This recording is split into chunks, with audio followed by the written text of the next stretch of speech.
Hey Tiger007, thanks for this question. I'm going to try and interpret your question and give you some information to think through, which will be really helpful for others as well, to kind of figure out the piece where people are thinking about, okay, if I take money out of my super and put it in my mortgage, is that a worse outcome? And what are the benefits of me potentially doing this? So let's start with the benefits of taking money out via TTR and paying off your mortgage start to have a significant benefit when your taxable income is $55,000 or greater. And particularly in this example that I'm going to give. Well, really it's when you're $45,000 or greater, because you're then in the 30% tax bracket.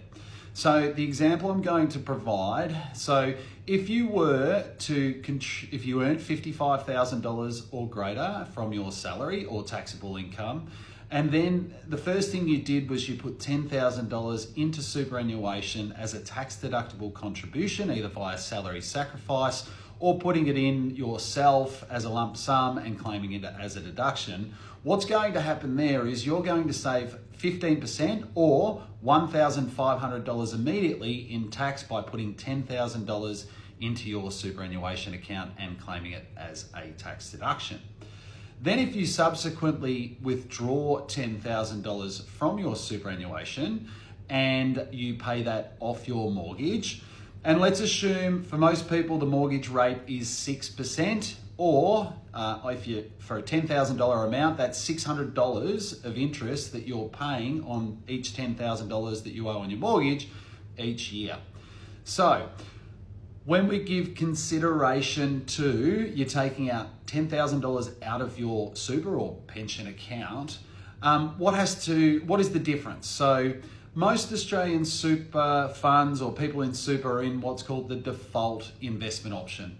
And look, it's roughly the average return for a default investment option is around high sixes, maybe 7%.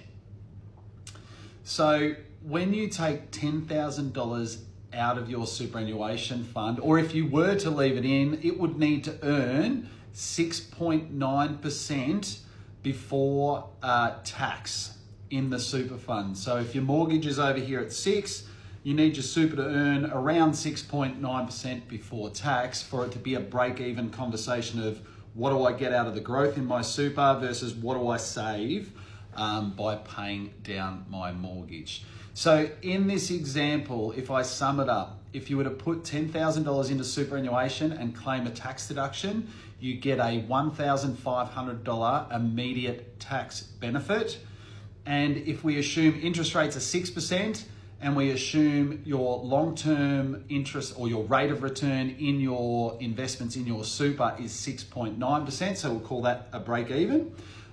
You get the $1,500, which is yours straight away, and you are break even on the returns conversation and the how much interest do I pay conversation. So you get the immediate benefit, but not only do you get the immediate $1,500 win from this, you will get the benefit of paying down your home loan, which in turn is something that's quite empowering to shape the home loan and close to a net negative effect when you compare the option of leaving it in superannuation versus not paying off the home loan.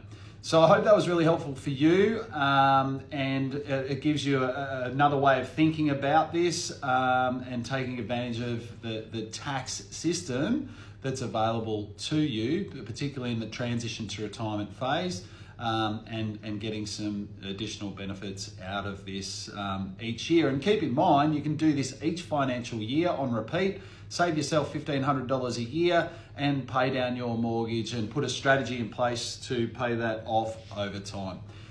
Look, if you want to explore this further, reach out via my Linktree or jump on our website and book in a 15-minute chat. I'd love to explore it further with you and anyone else that I can help.